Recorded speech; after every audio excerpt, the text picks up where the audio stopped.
Ladies and gentlemen, welcome to the Rev. Filo show. Once again, here we are. Welcome. Felipe, hello. Yo, what's up, Nice Rev? to see you again. I know the last couple shows we've had a lot of guests on. These things won't lie, they keep breaking. But we finally just having me and you, which how it originally was. I actually prefer it that way sometimes. Back to the roots, baby. Yeah, it all really depends, but I like to do the podcast sometimes just me and you. I feel like it's a chance for us to sort of like reflect, Yeah.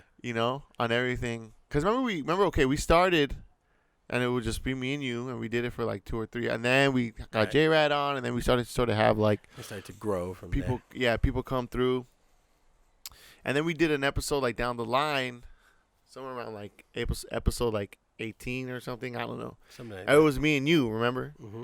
And it was us, and we sort of like just reflected on everything that had happened to that point. Yeah. And then it could, and like, I feel like that's gonna be like a thing now, where we like, we have shows or we're doing different things. The reflection show. And then we have like reflection shows every once in a while. It's like, Yeah. wow, because we always talk about how, when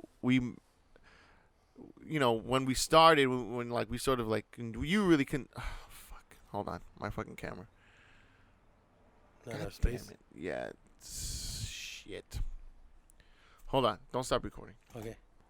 So, what was I saying? The reflection thing. Right, so it just seems to be, we started the podcast, and then you came to me, and then it sort of built, and now it's kind of weird to be here now, Yeah. where we really have sort of like this workflow, and we're getting a lot better at like, just moving forward. I think we've hit our, I don't know if we've hit our stride, but I think we've hit our stride in terms of like, remember I said, when you came to me and said, I want to start a podcast and I have all these ideas, and I was like, okay, well, that's fucking amazing, but it's fucking impossible.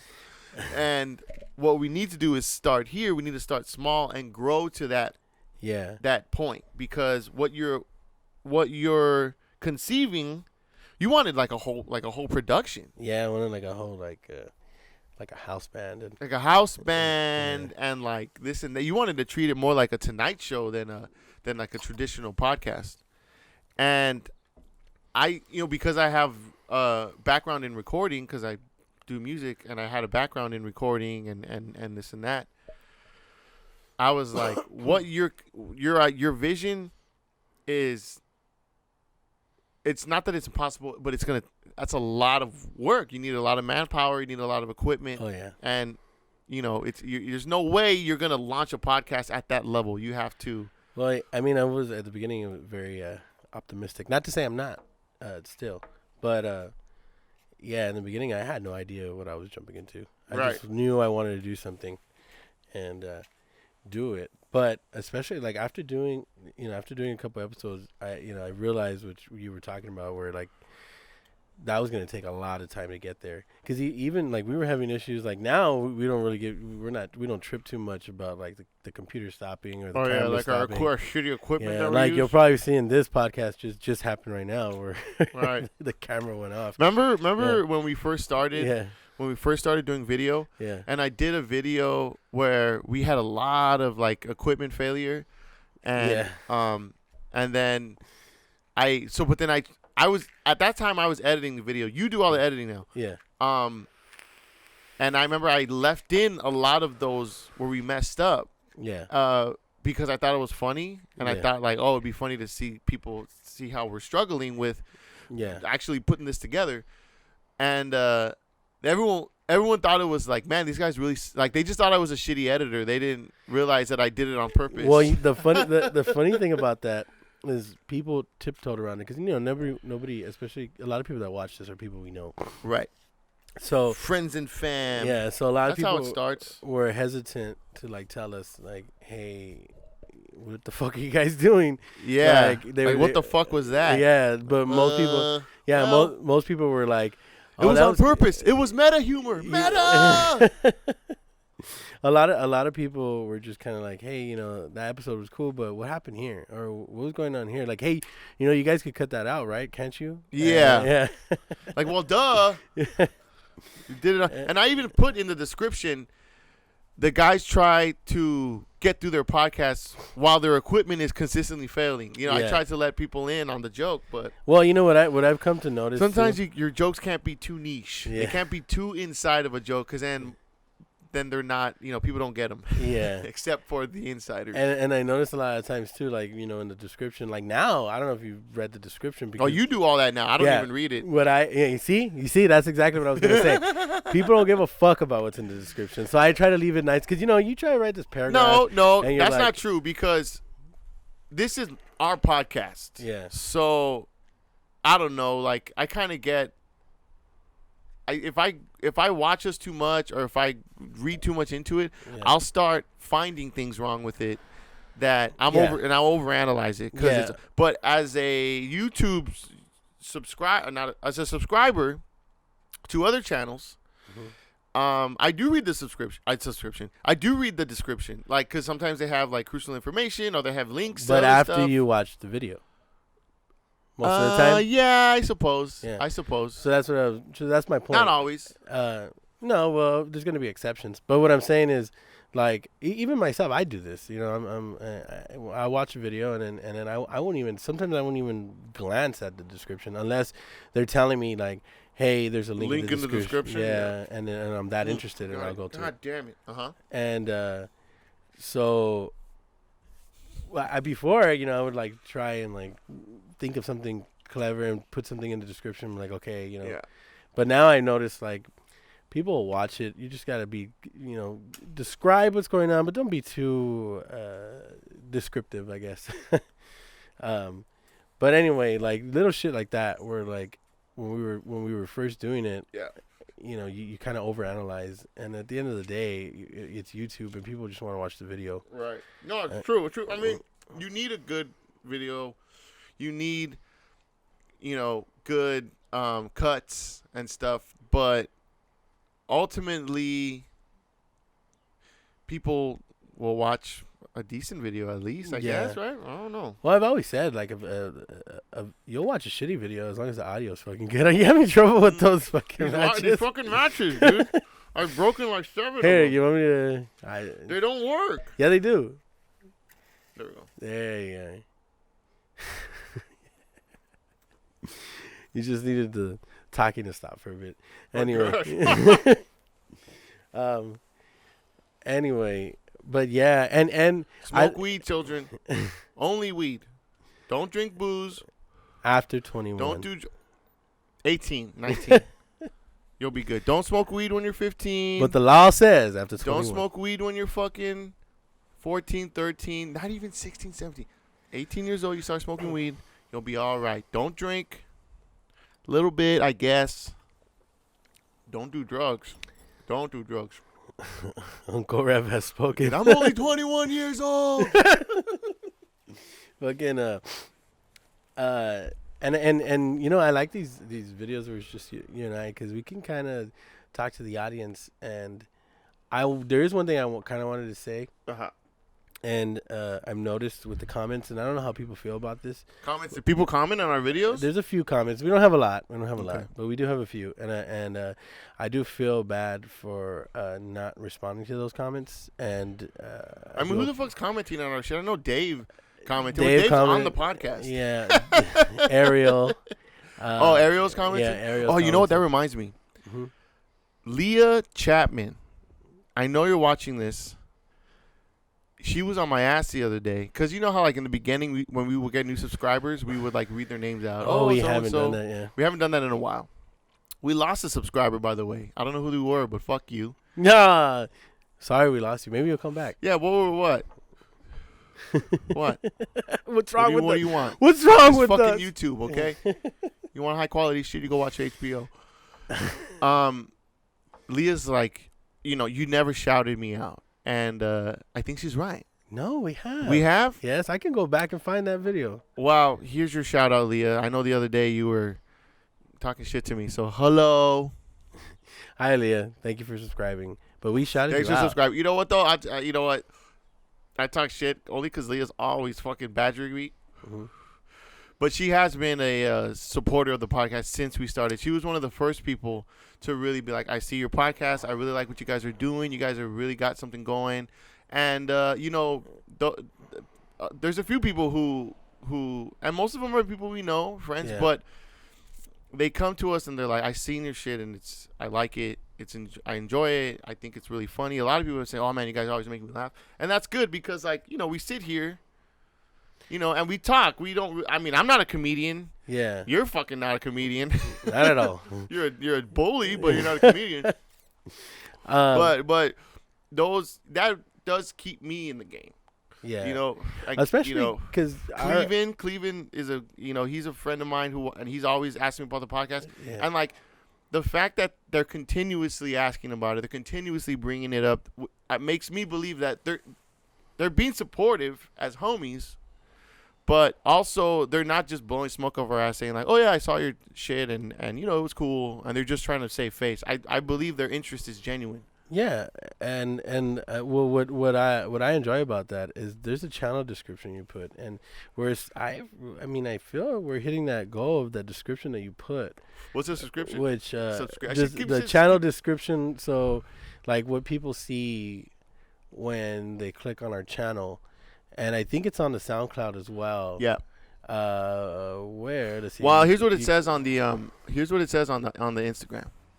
Go follow us at the Rev and Filo Show on IG. We put a lot of clips. We try to put them daily. Mm-hmm. It says, the world is a depressing place. Let us make you forget about that for at least an hour for 1 week, an hour for a week, or 1 hour a week. Yeah.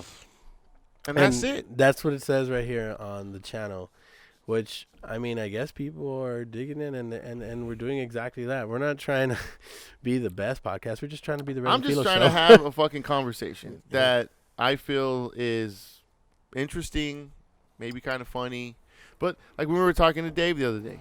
Yeah. Remember? And I told Dave, I said, look, Dave, I think you're really funny, which is why we ask you on the podcast. We wouldn't ask you if we didn't think that you wouldn't bring anything to the table. Mm-hmm. Or if we didn't think you brought something to the table. I go, and I was trying to put it like in a nice way, but I said, less one-liners. He does a lot of one-liners. Yeah. I go, less one-liners, more opinions, more substance. Like, it sounds cliche, but I was like, just be yourself. You don't have to be like, hey, one-liners, zingers, Yeah. Just talk about whatever. Talk about whatever interests you. You're a funny guy. The humor will come through in your stories. Like, you could tell the story that he told you. I was just about to. I would like for him to come on and tell that story. Yeah. Because. Well, it might put pressure on him. But here's the thing. Yeah, that's another thing too. Is like, okay, the story he told you. You guys were just shooting the shit, having a conversation. Yeah.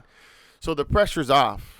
Well, let's set the situation up. So what happened was, we had Rev was talking to Dave, and he told Dave exactly what he just said right now. Just be yourself on the podcast. You don't always have to try to be funny. Yeah, just be yourself. It doesn't always have to be funny. The funniness will come. Exactly. This is a podcast. This isn't like a stand-up show where you got 5 minutes and you better make it fucking count. You know what I'm saying? Exactly. And it was actually funny when we were talking to him because remember he was like, well, that's all I got. And that's not true. Yeah. That's not true. And we were telling him like, no, man, like that's why we bring you on. We enjoy having you around us. Right. So we enjoy conversing with you. Yeah. I like to talk to you. And then I told him, I remember, and you have interest. You're not just an empty fucking head like most people. And right before we left, I was like, "We love you, baby. We love you." We're trying to help you, big dog. We're not trying to put you down. We're trying to elevate you. And then, anyway, so then we go to work, and it's me and Dave, and now we're by ourselves working the front for tickets. Anyway, so we're there, and Dave starts telling me I think it kind of got to him a little bit, but I don't think he was upset. I think he was just more concerned for whatever reason. But he said, he goes, I try not to be one-liners, but You know, it's just because I don't feel like I have anything fun or interesting to talk about. Right. And I go, Dave, you have so many things to talk about. Yeah. You just gotta talk. And even if you don't, work off of other people. If somebody tells a story, I go, that's the reason why I just bring up topics, because sometimes it'll trigger Rev to do something. Right. Think of something, and then he'll just go, and then I'll work off of that. A lot of the times, though, Rev will have a lot to shit to say, and then I don't really get to say anything. Shit. But anyway, the reason why Dave is interesting, and I don't think he knows this. So what he has that can make him interesting is that Dave has interest. He's interested in things. He likes to play video games. He's on Twitch. Yeah. You know, he's into like TV and like you and like you and like me. Yeah. I read a good amount. I mean, I don't read like books in the traditional way, but I read a lot about like online, and I read a lot about like things about like history and this and that, and I watch a lot of YouTube videos about different things. And two, I have an opinion. Dave has opinions about things. Yeah. So knowledge and like interest plus opinions equals interesting, conversation. Because you have something to say about something. Exactly. You know what I'm saying? So when he told me that, I told him, Dave, just talk and it'll come out naturally. Don't worry about it. And he goes, all right, man. I'll take your advice. Look at us, fucking professional podcasters. Because we got all the fucking answers. And, because we're just trying to make it sound natural. I mean, I told you. I said, when we start, we're not going to be good. Mm. I was pretty good. But I've been practicing. But if we do it consistently, we're going to get better. It's inevitable. The only way, again, children, the only way to be good at something is you got to work every single day. You got to do it every single day. It's the only way to master music, math, whether you want to be an architect or a nurse or a musician or a fucking filmmaker or a fucking coder. The only way to get good, really good, to where you can become a professional and people will pay you money, you have to work and practice every single day. Yeah. And so back to the Dave story. So that's for you guys. You're welcome. Thank me later. Think of me when you're having the best sex of your life. So back to the Dave story. So then he says it, whatever. Then we have some downtime, and he's sitting there, and he just starts to talk, and he's like, the other day I went to help my cousin move, and he was like, we were moving all this stuff out of his storage and shit like that. And he said they went through some boxes, and they found like these mint condition, like original 90s Pokemon cards and like Yu-Gi-Oh cards and stuff, and some of these cards go for like $300-$400, and they're double sleeved covered and whatever, so they're really valuable. And Dave's like, yeah, and I told him, damn, that's dope, like that's fucking. He's like, yeah, man, we were looking at all his shit, stuff like that. And Dave's like, yeah, I helped out my cousin, but now I know. And why that's a good story is like, I know for our age group, all of us remember those those like holographic cards and how much they were worth, and how like if you had one, even back then in like 99, 2000, if you had a holographic Pokemon card, that's what he was talking about, right? Yeah, well, he was talking about just the Pokemon cards, like, in general. Yeah, in general, because his cousin had like the original 90s that came out of the 90s packs. Right. Because now they reissue them, but they're not. I remember you could get them from like the Ice Cream Man. Yeah. But I mean, it was, I at the time, this was like 98, 99. Pokemon cards, a pack of Pokemon cards, what, you get 5? Something like that, yeah. Okay. 5 or 6. And it was like how much? You remember how much it was? I remember it was like. I remember how much Yu-Gi-Oh cards. Anyway, like anywhere from like $3 to $5, I feel like. Yeah, $3 to $5. And it just seemed like a lot of money. And of course you're 10 years old. You don't have money, you have to fucking ask your parents for money. And it was a gamble. So like, if I remember thinking like, man, I wish I could just buy as many Pokemon cards as I want, because I wanted, even back then, to have a large Pokemon card collection amongst children, amongst 4th and 5th graders. Yeah, it was like a symbol. It was like a status symbol. Yeah, because I remember kids coming in with like the binders full. Binders full. And I'm like, how is this person getting that much Pokemon cards? I mean, like, I had to beg my parents fucking give me $5. Maybe it might have even been like $2.50. I had to beg them just so I can go to the Ice Cream Man and buy a pack. And then you buy packs and you get duplicates. Yeah. So it was like It was a gamble. I remember like we would go to like the ice cream, but then we would like start traveling. It seemed far. It was like, we never left the neighborhood, but we would travel to other liquor stores. Yeah. And because you figure, well, if we go to different places, they'll have different cards. You start going in clans. Yeah. Holding up flags. We started like, we would fucking go on crusades for fucking like Pokemon cards, dude. Some children didn't come back. Nah, truly. We lost a lot of good men out there. Anyway, so Dave says like, yeah, man, I seen all these cars. I'm like, yeah. So that we did that this weekend. And he goes, you know what though? Kind of feel like robbing my cousin now. Right. Yeah, and I was like, damn. You see, Dave, that's a good fucking story. There we go. That's what I'm talking about. I knew you had it in you, boy. Yeah, it was a good story. Great punchline at the end. I go, that's right. That's interesting story. A lot of people could relate to it because Pokemon was huge. And you had a fucking great joke at the end. Yeah, and I told him even without that joke, that story would have been fine. Son of a bitch. Anyways, we love you, Dave. I know you're watching. Dave's another one who's been, I can name a few people. Cleveland. That's my homie right there. He wants to come on. I know I've been kind of giving him the runaround, but we got to have him on. We've been meaning to have that Mamba Mentality podcast. We just got around to it. I was thinking about it too the other day about the whole Kobe episode we wanted to do. But you know what? I think it's best that we waited because there's so much of it getting saturated and people are just doing 100%. It just to get the clicks. And here's and it's not going to be this episode we release. It's not going to be for people to click on. This is going to be for us to just as guys who grew up in Los Angeles, worshiping the Lakers. Yeah, and just to express how we feel, about Kobe's passing and that, and to honor him, and not to get people to just click my video, watch this. Yeah, we want to get Kobe views because of his death. Yeah. I didn't want Kobe. I didn't want Kobe to die. Yeah, I wanted Kobe to be alive forever. What was I gonna say? But also, the I wanted to have a few guys on because there's a lot of guys we know that fucking loved the Lakers and loved Kobe and remember those times, and it's a lot more work to have 3, 4, 5 people on than it is just me and Felipe. Yeah. Sure. So that's another reason. Especially in that fucking editing, this is gonna be insane. Oh yeah, 4 Felipe, dude. But why did I bring that up? That's another reason why I don't mind waiting is because I don't want Kobe's death to be, and the death of all the people who died. I don't want it to be just someone who died and like it's trendy to share and say and share memories. I don't ever want people to stop talking about Kobe because he was such an inspiration to the planet, and I don't think anyone even realized it until he died. Like I was even telling Stanley. No, I wasn't telling Stanley. I was telling Orlando. I was saying, it's tragic what happened to Kobe, but I was like, but it almost in a weird way feels appropriate because Kobe was a living legend. Like he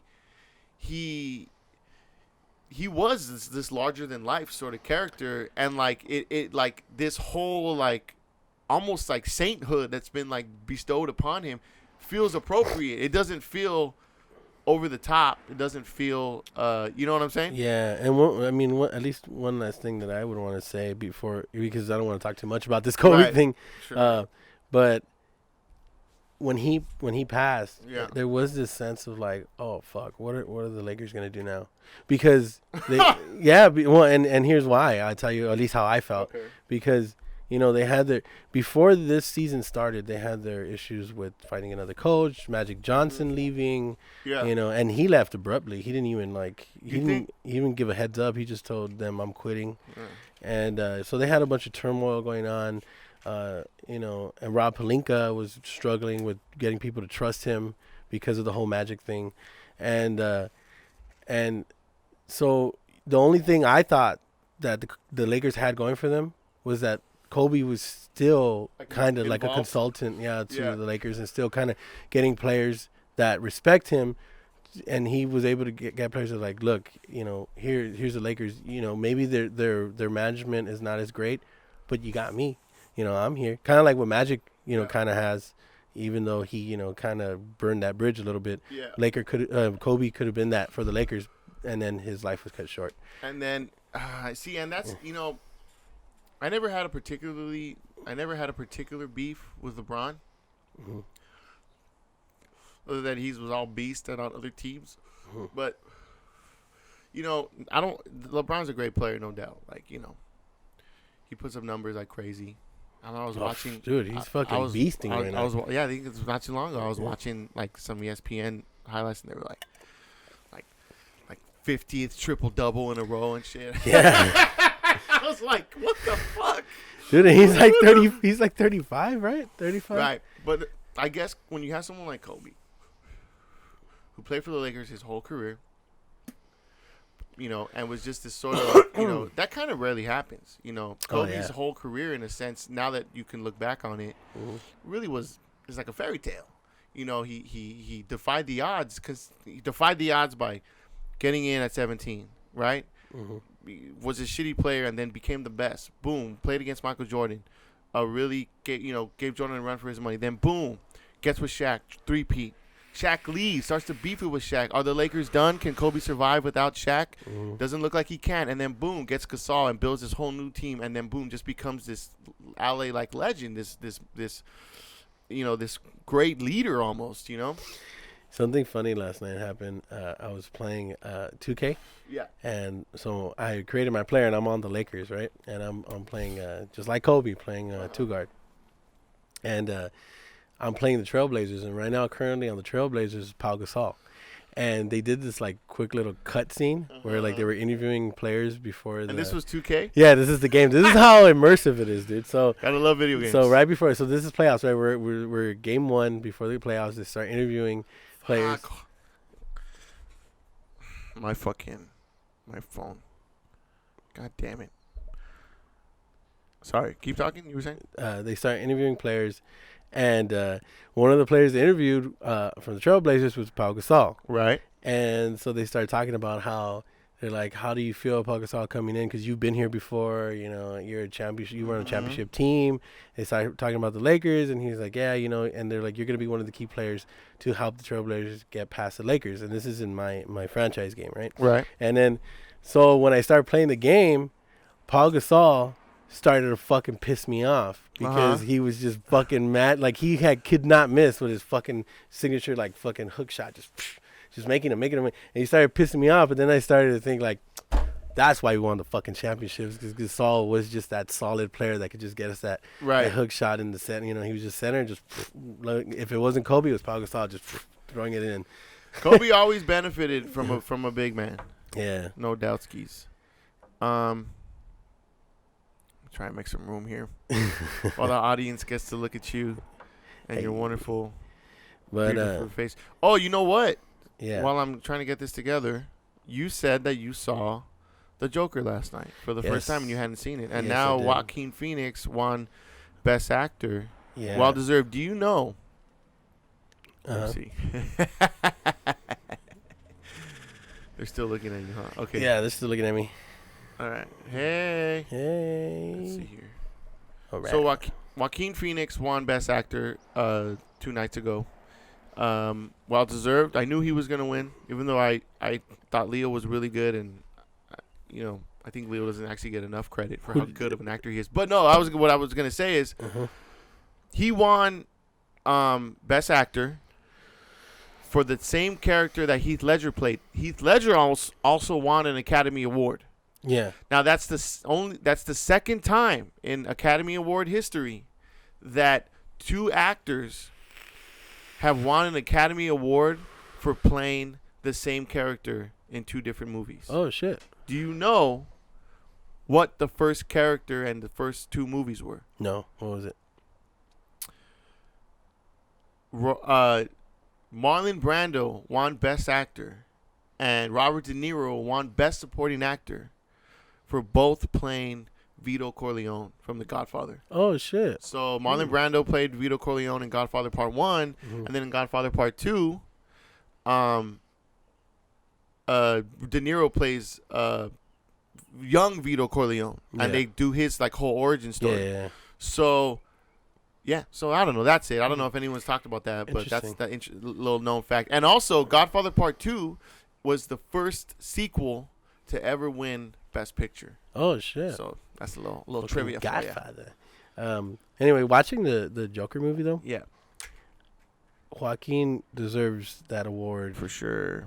That like, there's no doubt. Like, what do in you? my mind. I mean, man, I haven't seen Once Upon a Time in Hollywood yet, but it's a good movie. But there's no way, like, by it's watching. It's not Quentin's best. When I saw it, I'm like, man, this is a fucking classic. It's Yeah. one of Leo's best performances. Yeah. But like Inglourious Bastards Mhm. is, in my opinion, probably his best movie. I mean, I don't know. Reservoir Dogs is good. That's just Pulp Fiction. But you know, from watching Joaquin Phoenix portray this mentally ill, because the Joker is portrayed in the movie as a mentally ill. Well, I don't know on the because I don't know much about Joker. Well, here's the thing: is the Joker? There's a couple origin stories. Yeah. And none of them are particularly canon. Yeah. Because the Joker is supposed to be a mystery. You're not really. That's why I remember in Dark Knight, he tells the story of how he got his scars, right? Yeah. He tells a different story both times. And that's part of the Joker's character is that, and this is also a movie. I don't know if it's a trope, but it's something that they do in storytelling, which is called the unreliable narrator. In other words, the person telling the story, or the story in which you're seeing the eyes of which you're seeing the story through, you know, the perspective, is that person is actually purposely misleading the audience. Yeah. You know, and it's they're not necessarily breaking the fourth wall, but they're misleading you. Yeah, just so they could give you a twist. Yeah. So you know, the big thing, if you haven't seen the Joker, spoiler alert, sorry. Yeah. Great film though. Great film, go check it out, worth it. The whole point of the Joker is that at the end, really the question mark is like, did any of this actually happen? Yeah. You know, what really happened and what didn't? Is this a guy that just was completely delusional and out of it? I don't think so. Because the Joker, there's a scene in the Joker where he's on the show, the Tonight Show like parody, right? And it's sort of it's the moment not only that he becomes the Joker, like fully realized Joker, but it's the moment he realizes that he's the Joker, and it almost becomes like you think he's insane. Yeah. But he's so insane that really he's reached complete clarity. It's like he says, I got nothing to lose. What's, you know, and he and that attitude, the fact that he really is like, you can't do anything to me to hurt me, because I'm beyond that now. Yeah. Everything, you know what I'm saying? Like, that's the power that he has. That's his, almost like his superpower. Yeah. Is, I guess he's a sociopath or whatever. Yeah, he just didn't give a fuck anymore. But one of the from the movie that got me, and the reason why I think it's a great film is just the feelings it gave me while watching it, especially watching you know, the Joker go through like these mental illness episodes, and like him like struggling with you know, his condition of like laughing, and then his, and then him not being able to like really tell people what he wants, or like how to express himself, and then always just getting pushed around and shit like that. And then it got me thinking, especially like when and again, sorry guys, spoiler alert, but when he kills those 3 guys in the subway, and how like in your everyday life, you don't take people who have a serious illness, especially if it's not like if it's not obvious. You know, you don't take them serious. You just think these people are fucking weird, and you think you could just kind of like push them around and do whatever you want. Some people will make fun of them. Some people will just kind of like ignore them when they're screaming for help. There's a Louis C.K. joke I remember, and the joke was how it was either L.A. or it was New York, how there's so many homeless people around, and people living on the street and crazy people or people who, you know, are not mentally all there. Not crazy people, but I mean, you know. Yeah. See, that's me being, and they say that we've become tremendously desensitized, you know. And just the fact that I said, oh, they're just crazy people, that shows you, like, how we just sort of like, we just put it out of our minds, you know what I'm saying? Like, oh, they're crazy, I don't have time for that. And so the joke is that, you know, he didn't even realize it until he had like a relative come visit from like some like rural state with a rural town where there's like 100 people that live in the town, and like, you know, and there's no homeless people, you know, and that they're walking down the street, you know, to go eat, and that, you know, that the cousin sees this person on the street like just struggling and cold and lying on the street, and she's like, oh my God, like, look at this man, we have to help this man. And that Louis C.K. was, and he goes that he was like, oh no, like you don't have to help him, like, no, it's just a homeless guy, like, he's just there. It's not our responsibility, this and that. And she goes, no, what do you mean, like, look at this man, like, he needs help, like, we have to help him. And like, no. Like, he's like, no, we don't have to help him, it's fine, we can just leave him there, you just keep, like, he was saying, like, you just keep walking, like, it's okay, like, you don't have to feel guilty, it's okay, that's how it is, you know what I'm saying? And it was a joke, but it's also really true. You know, I remember when I used to live in my old pad, right, in Boyle Heights, you know, like, it's an expensive neighborhood to live in, but somehow still a low-income neighborhood. I don't know how the fuck that works, but I remember I was coming home, and there's this kid. He was a kid. He was anywhere from 16 to 18 years old. And he's fucking passed out on the floor in front of my house, on the sidewalk, practically just passed out in the gutter. And I looked at him, and I just was like, I kind of shrugged my shoulders, because I was so used to seeing motherfuckers just walking on the street and seeing drunk-ass motherfuckers passed out on the floor, that I just was kind of like, you know, just another day, you know. And then I went upstairs, and I went into my room, and whatever, it was doing whatever I do, play video games or however I pass the time.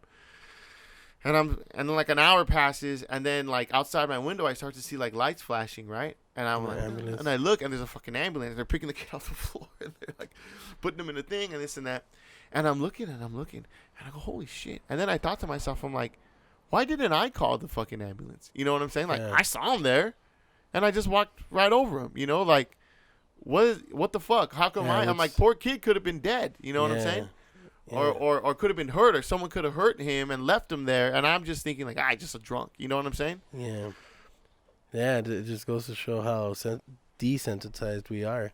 We are, dude. Yeah, like there was a situation, I can't even remember, but there was a situation at work in the park where something like that happened when we were working, and I looked, and I remember telling somebody, I can't remember who it was, nor do I want to even say the name, but I just turned to them, and I saw somebody laying there, and they looked really bad, like just like something was going on, and they were just like on the floor. It was a homeless. And I looked over, and then we were working, and I looked over to that person, and I told them, like, hey, not the person laying down, but who I was working with. And I looked at him, and I go, hey, fuck, you think we should, like, call somebody? Fuck him, dude. He's a homeless. Like, you know, he's fine. He fucking do the shit all the time. But, like, I couldn't stop, like, just thinking about that fucking person on the floor. And instead of calling the ambulance, I felt like, okay, I don't want to be too involved. So instead of calling the ambulance, and I told the security guard, like, hey, you know, there's somebody over there, like, maybe you guys should go check it out. Maybe I need some medical attention. But then that whole day I couldn't stop thinking, like, what the fuck is wrong with me? Like, why did I feel like I felt like I wanted to help, right? But I didn't want to fucking be involved, and I didn't want to have anything to do with it. But I still, like, it was like an inner battle with myself of like, what the fuck do you do? You know, but I have my own shit to worry about too, you know, like I had to work and shit like that. But I don't know, it's a weird situation to be put in. It's like when you guys were walking through when you said, I think it was you and Jrat who was walking through the homeless encampment after they let them back in after New Year's. And you guys were like stepping in their like quote unquote yards. And you know, you guys are just stepping around them, not even, you know, like you don't think twice. You just like, get the fuck out of my way. I'm trying to get through here. Yet, you know, that's all they have. That's the only place they have to go. Oh shit! Sorry. I had run out of space again. That's why I was letting you talk. Sorry. Yeah. We might have to wrap it up soon. Well, what I was gonna say, going back to being desensitized, is this past week, I take the train in and out of downtown, fucking sometimes multiple times a day, and one guy I seen, and there's guys you see sleeping on the street, but you could tell who's sleeping, because they're sleeping. They're in a sleeping position. They got their hands out. They try to sleep in the shade because it's fucking hot. This guy, he was just he was first of all, he was in the sun, and he was just like this, dude. He was just passed out, just but in a very uncomfortable position. And I was like, is that guy just sleeping off his fucking hangover, or is he okay, or is he just sleeping off his hangover? And then coming home from work the other day, what was I gonna say? Oh, there's another. I'm on the train coming on the work, and there's people on the train, homeless people, regular people, the scum of the earth. And I was kidding. It's just and then there's a guy, and he's sitting on the bench, and he has his backpack on with a bunch of shit on it, and he's just sleeping on his backpack like that, and he's just on the seat. And again, I'm like, is this guy all right? I mean, I've been fucked up before, you know, and even when I'm fucked up and I'm so fucked up I have to pass out, or I have to I just sort of lie down somewhere, and I still try to get kind of comfortable. It's rare that I get so messed up that I just somewhere just Yeah. So I don't know, but then at the same time it's wow, do I really want to get involved with this situation? Yeah, I mean, that's what it becomes a matter of, can you support you? I mean, because we could barely take care of ourselves. Oh my God, forget about it. I was thinking the other day, I said, I gotta fucking count my fucking blessings, because a couple months ago, right, it was time to pay the rent, $70 short, right? Yeah. And I called my dad, and I said, Pop, I need to borrow some money. And he goes, well, how much do you need? And I go, I need $70. Not a lot of money. Still, I'm a fucking grown-ass man. Mm-hmm. I got pride. And he goes, all right. He sells me the money. And I was good. And I thought to myself, man, I felt really good. I felt not good. Not that I felt good. I felt God damn it, Stanley. Fucking asshole. Stanley just called me. I felt appreciative. I'm like, man, my dad, not only did he lend me the money without really questioning me, I don't even think he asked me what I needed it for. He just said how much. I said, I just need $70. I can pay you back. And he's like, okay. I don't think he asked me. Mm-hmm. I'm gonna text you back, man. It's because we use our phones to record. He just gave me the money, right? And I'm like, man, how great is it that not only did my dad lend me the money, really no questions asked, but he didn't he didn't chase me down for it. He doesn't say, well, what the fuck is going on, or he doesn't give me any kind of trip about it. He just lends me the money. Granted, my poor parents, they never even see me, because I live my own life and support myself and this and that. And I was just I think I brought this up before. I think to myself, I walking down the street all day. I'm walking down the street, and you see people passed out. You see people, homeless people. You see people sleeping on the street. And I think to myself, especially the drunks and the borrachos, just out in the street. I think to myself, how many bad decisions am I away from being that guy? Yeah. How fucked up, how does my life have to be to where I can just accept myself living in squalor, and just sort of accept that as my fate. You know what I'm saying? Yeah. And it makes me even more appreciative, because I'm like, what if I didn't have my dad? What if my parents, knock on wood, were gone, Yeah. or something, or my dad took off and I didn't even know him or something. You know what I'm saying? Where would I have gotten that money from? I would have been $7 short, and I probably would have been fucked. And I would have had to you know what I'm saying?